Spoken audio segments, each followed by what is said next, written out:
Hi friends, welcome to Poovi farms. Poovi ஃபார்ம்ஸில் நீங்கள் காடை பண்ணையை பற்றி பார்த்துட்ருக்கீங்க. இது வந்து டே 20ல் வந்து நம்ம காடை வந்து சைஸ் நல்லா தான் இருக்குது. இதில் ஒரு சின்ன விஷயம் என்னென்னா, காடை வந்து அன்சைஸ் வந்து நிறைய ஃபார்ம் ஆகிருக்கு. இது எதனால் அப்படின்னு பார்த்தீங்கன்னா வெயில் தான். ஸோ வெயில் அதிகமாக இருக்கிறதுனால ஒரே மாதிரி வர காடைங்க வந்து ஒன்று பெருசாகவும் ஒன்று சின்னதாகவும் இருக்குது. ஸோ இதனால் நமக்கு என்ன கம்ப்ளைண்ட் வரும்னு பார்த்தீங்கன்னா, ஒரே டைமில் எல்லாத்தையும் சேல் பண்ண முடியாது. இது பாருங்கள், ஒன்று இந்த லெஃப்ட்டில் இருக்கிறது கொஞ்சம் பெரிய சைஸு, ரைட்டில் இருக்கிறது கொஞ்சம் சின்ன சைஸு. ஸோ இதே மாதிரி தான் வந்து பாதிக்கு பாதி நல்லா பெருசாகவும், பாதிக்கு பாதி கொஞ்சம் ஒரு 20 கிராம் 30 கிராம் வித்தியாசம் வருது சைஸில்.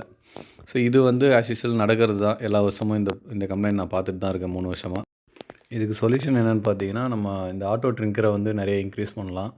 2வது உள்ள ஃபாகர் போடலாம். இல்லை ஷெட்டுக்கு மேலே வந்து ஸ்ப்ரிங்க்லர் போடலாம். உள்ளே ஃபாகர் போட்டால் உள்ளெல்லாம் ஈரமாகிடும். பஞ்செல்லாம் ஈரமாகிடுச்சுன்னா கொஞ்சம் ஸ்மெல் அதிகமாக வரும்.